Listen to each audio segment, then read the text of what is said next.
जब अखिलेश यादव का टर्न आया तो उन्होंने ज़रूर पूछा ये सवाल कि क्या कोई गठबंधन के किसी भी सहयोगी दल ने मायावती से बातचीत शुरू की है।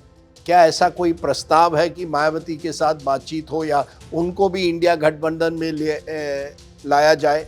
जयंत चौधरी, जिनको राज्यसभा सीट एक तरह से आरएलडी के नेता, जिनको राज्यसभा सीट भी अखिलेश यादव की तरफ से एक तरह से मिली थी, उन्होंने भी यही कहा कि हमें अगर इस तरह की बातचीत चल रही है तो हमें जानकारी होनी चाहिए, और अगर इस तरह की बातचीत चल रही है तो हमारा इस गठबंधन में रहना शायद मुश्किल होगा। प्रियंका गांधी वाड्रा जी ने मायावती से बात करने की कोशिश की थी और संपर्क बनाने की कोशिश की थी, और मायावती ने तब पहले तो कहा था हाँ हाँ ज़रूर मिलेंगे ये वो, लेकिन आखिर में कोई ऐसी मीटिंग नहीं हो पाई। और मैं समझता हूँ इंडिया अलायंस में एक ग्रुप बन गया है, ममता जी, अखिलेश जी और अरविंद केजरीवाल। कहा जाता है महात्मा गांधी जी का सपना था, अंबेडकर जी का, कि एक दलित एक दिन देश का प्रधानमंत्री हो। अब क्या मायावती खुलेआम खड़गे जी का विरोध कर सकती है? किस लेवल तक कर सकती है? दिल्ली के अशोका होटल में इंडिया गठबंधन की चौथी मीटिंग हुई।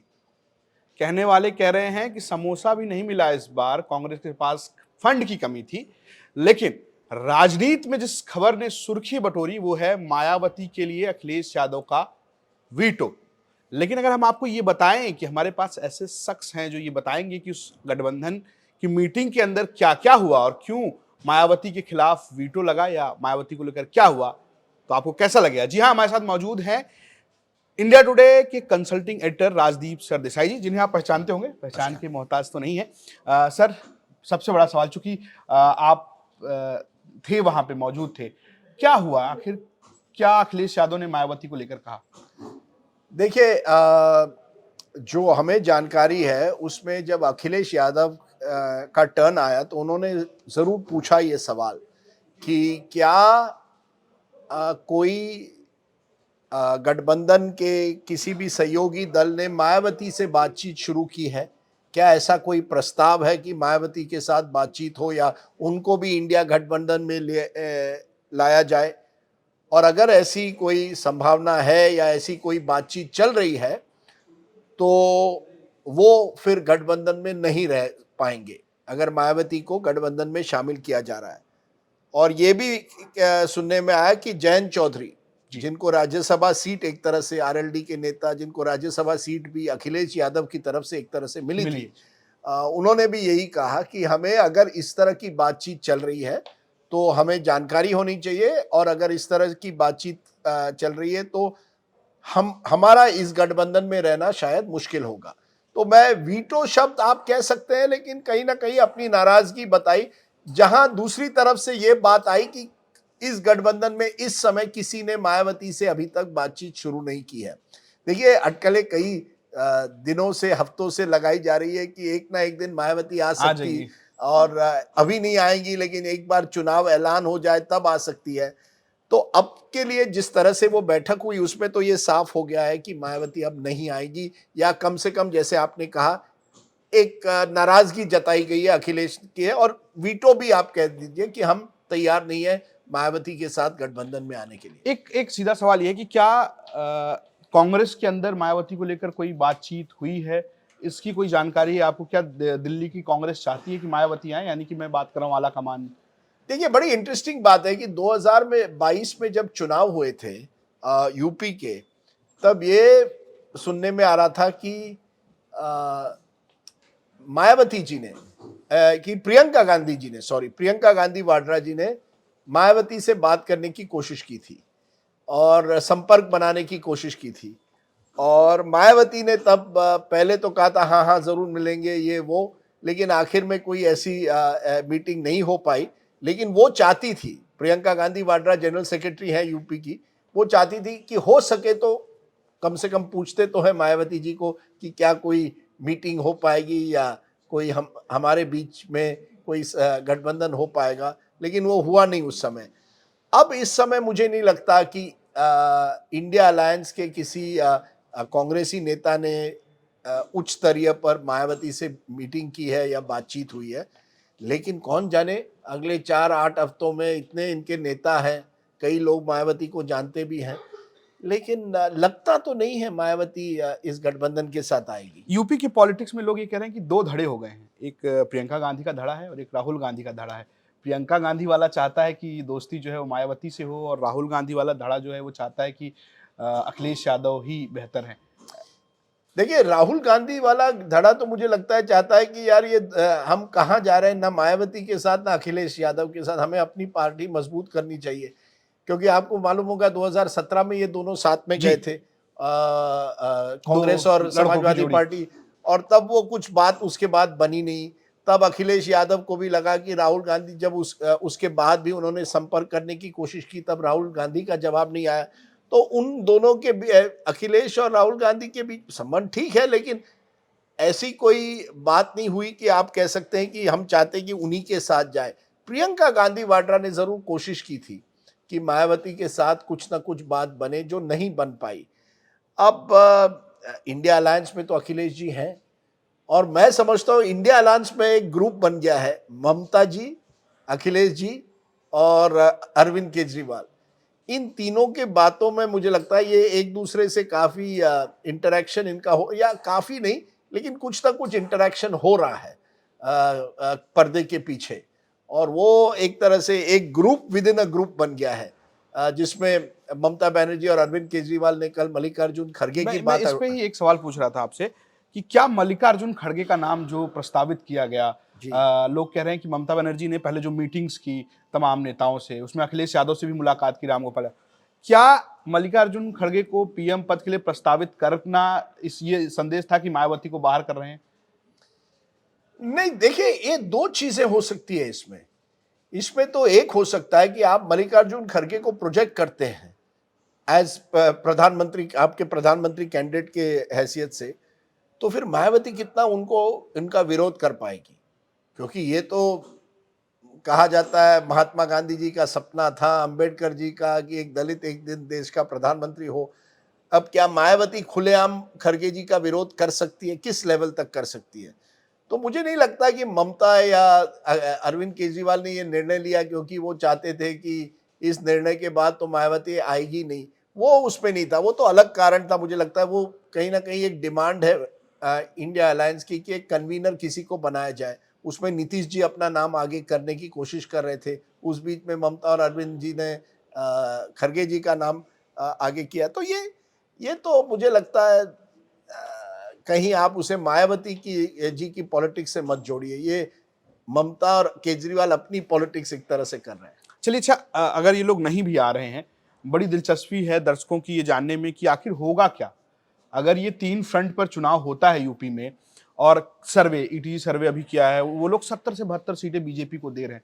तो क्या जो पिछला महागठबंधन था यूपी में, जिसने 15 सीटें जीती थी और अगर कांग्रेस को मिला दे तो 16 सीटें जीती थी, वो ये गठबंधन आज की स्थिति में यूपी में आपको दिख रहा है? देखिए, पिछली बार आप सोचिए, बसपा और सपा साथ में आती है, कितनी सीटें आती हैं? बसपा को 10 और 5, सपा को जी। 5, 15। लेकिन बसपा को 19.43% वोट आता है, 18.11 वोट सपा को आता है। दोनों को मिला दीजिए 37% हो जाता है, काफी बड़ा एक संख्या हो जाती है। उस बीच में कांग्रेस कहां पर पड़ जाती है? एक ही सीट कांग्रेस को मिलती है, और परसेंटेज में कांग्रेस 6.3 है। तो मायावती जी और कांग्रेस की तुलना आज की तारीख में यूपी में करना मुझे लगता है गलत होगा। अभी भी मायावती कांग्रेस से बड़ी पार्टी है, लेकिन अगर समाजवादी पार्टी और कांग्रेस साथ में लड़ते हैं, गठबंधन होता है, तो जरूर मुस्लिम वोट खास करके, और कुछ हद तक आप कह सकते हैं अपर कास्ट वोट कुछ इलाकों में एक साथ आने से कुछ सीटों पर कांग्रेस को ये इस गठबंधन को जीत हासिल हो सकती है। लेकिन कितने? मुझे लगता है आज की तारीख में ऐसे ही जितने भी लोगों से मैं बात करता हूँ, ये जो गठबंधन है इंडिया अलायंस, ये डबल डिजिट में यूपी में आज की तारीख में नहीं जा सकता, और ना ही मायावती जी वो ताकतवर रही है जो पहले थी। तो यस, एडवांटेज 70-72 की जो बात हो रही है, वो बीजेपी को तो जरूर लगता है कि अरे 70-72 क्या, उससे भी ज्यादा ला सकते हैं। वो मुझे लगता है वो भी ज्यादा होगा कि 80 से 80 मिल जाए, ये जो बातें करते हैं। लेकिन हाँ, पिछली बार जो 61-62 सीट आई थी उससे ज्यादा जरूर आ सकती है। तो यूपी उन राज्यों में है जहां बीजेपी की निगाहें हमारे टैली बढ़ जाए। लेकिन देखिए, एक बार सपा और कांग्रेस साथ में आए और अगर मायावती भी जुड़ जाए, तो ग्रैंड अलायंस अगर हो जाए, तो फिर बात बदलती है। दैट इज की, अगर तीनों शक्तियां साथ में आ जाए तो फिर वो 51% इलेक्शन बीजेपी के लिए बन जाता है, जो आसान नहीं है। क्योंकि पिछली बार भी अगर आप बीजेपी के नंबर देखें, जी। बीजेपी को आंकड़े आते हैं 49.98, यानी 50% के करीब। तो ये वो दोहराना पड़ेगा इस बार। और पिछला चुनाव बालाकोट के बाद हुआ था। नहीं, ये चुनाव तो राम मंदिर के बाद होगा। ये चुनाव राम मंदिर के बाद होगा। ये बड़ी दिलचस्प बात है कि राम मंदिर का कितना असर होगा। कुछ इलाकों में जरूर होगा, लेकिन क्या पूरे यूपी में उसी तरह का माहौल होगा? देखिए, ये राम मंदिर का मुद्दा जो है ना, मुझे अभी भी याद है, कल्याण सिंह ने, हम 93 का इलेक्शन कवर कर रहे थे, बाबरी मस्जिद के 6 महीने बाद वो चुनाव हुआ था। तब सबने कहा था राम लल्ला की लहर है, अब तो बीजेपी को हराना नामुमकिन है। और तब जब सपा और बसपा साथ में आए थे तो वो जीते थे। माहौल बदला है। मोदी जी ने जिस तरह से अपनी एक पहचान यूपी में बना दी है, ओबीसी फैक्टर जिस तरह से हावी है, बीजेपी की जो मशीन जो काम करती है, मुझे लगता है बीजेपी जरूर पार्टी नंबर 1 बनेगी यूपी में। इसमें कोई दो राय नहीं है। सवाल यह है कि क्या बीजेपी की गाड़ी 60 पर रुकती है या 70 पार कर लेती है। आज की तारीख में लगता है 70 पार करेगी, लेकिन और मंदिर का इशू भी रहेगा।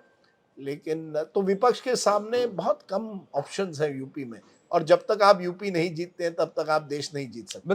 दो छोटे और सवाल मैं लूंगा। एक, क्या राहुल गांधी की यात्रा को लेकर भी कोई चर्चा है? क्या यूपी से कोई यात्रा जाएगी? क्योंकि यूपी कांग्रेस अपनी यात्रा निकाल रही है, वो अलग बात है। राहुल गांधी कोई यात्रा निकालेंगे? क्या फिर वो मंच नजर आएगा जो 2017 में नजर आया था, राहुल अखिलेश एक साथ आए या पैदल यात्रा हो?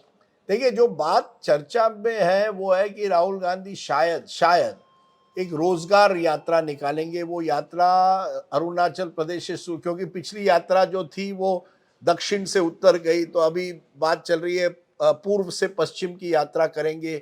लेकिन समय कम है, कब करोगे आप?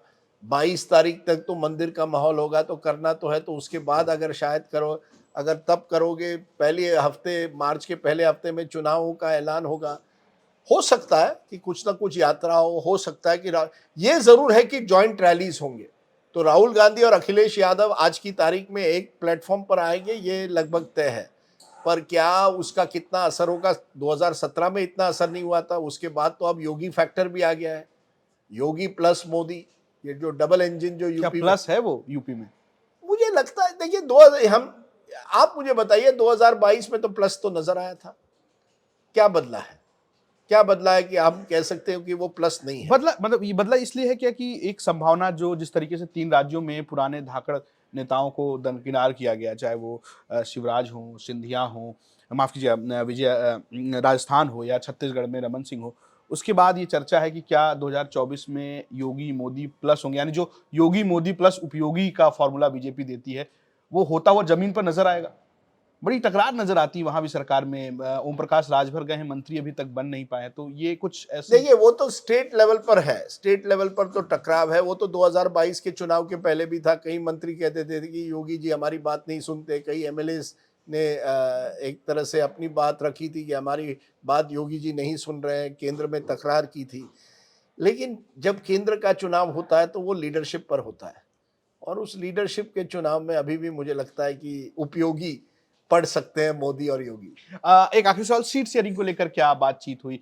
क्या जो बहुत बात, जिस तरह अखिलेश यादव बाहर आकर बोले कि अब तो हम टिकट बांट के मैदान में उतर जाएंगे, तो क्या कमान दे दी गई है उनको कि आप बांटिए उत्तर प्रदेश में सीटें? नहीं, ये कहा गया मुझे कि हर राज्य में मीटिंग्स होंगी, अलग अलग मीटिंग्स होगी। जैसे बंगाल की मीटिंग होगी जिसमें तृणमूल और कांग्रेस तो है ही, क्या लेफ्ट उसमें शामिल होगी, इस पर सवाल है। लेकिन ममता बनर्जी ने कहा है जल्द से जल्द।